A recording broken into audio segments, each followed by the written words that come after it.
Søren Kierkegaard was a Danish philosopher, theologian, and cultural critic who influenced existentialism and Protestant theology.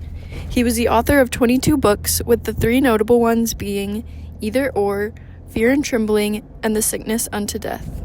He was born into an immensely wealthy family in Copenhagen in 1813 as the youngest of 7 children. Death was around him constantly from a young age and was to obsess him throughout his career. He was said to be a strange kid among his peers, which may have caused his sharp wit and quick thinking as a result. By the time he was 22, all his siblings had died except for him and a brother.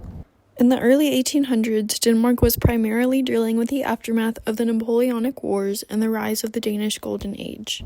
He is regarded as the father of existentialism, a philosophy that emphasizes the existence of the individual and subjectivity. He put forward the question, what is existence? Kierkegaard insisted that every individual should not only ask this question, but should make his very life his own subjective answer to it. He is also described as the founder of existentialism because in him we find all the themes that would so interest later thinkers, like Sartre, Camus, and Heidegger. He analyzed themes such as subjectivity, the human condition, and existence. In Either Or and Fear and Trembling, what Kierkegaard wants us to do above all is wake up and give up our cozy sentimental illusions. He systematically attacks the pillars of modern life, our faith in family, our trust in work, our attachment to love, and our general sense that life has purpose and meaning. Fear and Trembling differentiates between the relationship of ethical and religious morals by presenting variations of the story of Abraham and Isaac in the Bible.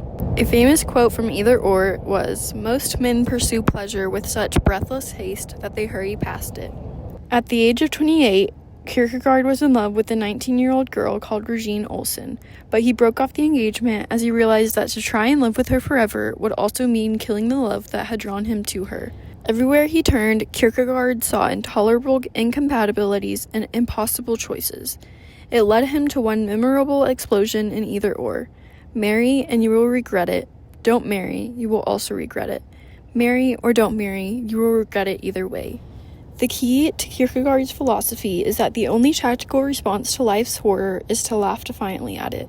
The concept of anxiety was published in 1844 and emphasized a new word, angst, or angst, as it's known in English, a condition where we understand how many choices we face and how little understanding we can ever have of how to exercise these choices wisely. As Kierkegaard wrote, life can only be understood backwards, but it must be lived forwards.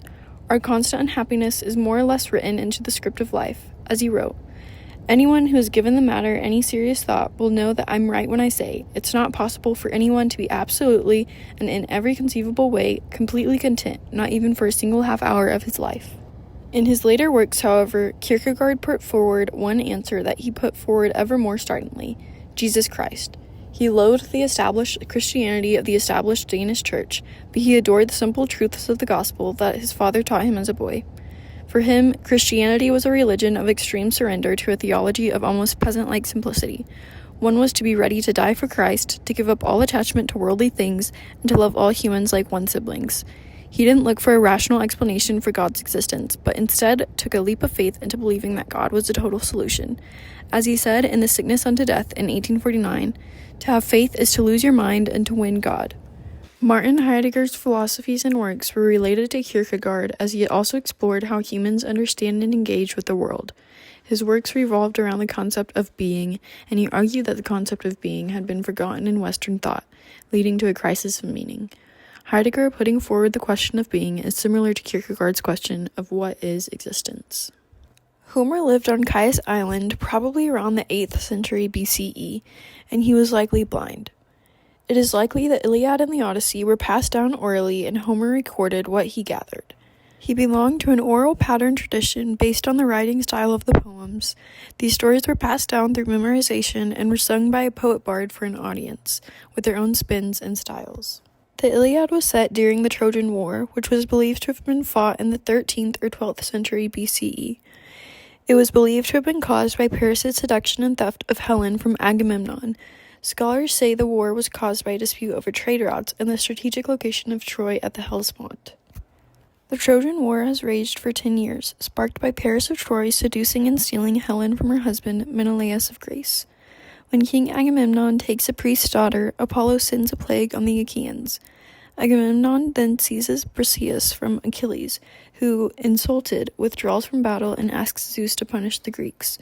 With divine help, Hector breaks through the Greek defenses and kills Patroclus, who had worn Achilles' armor.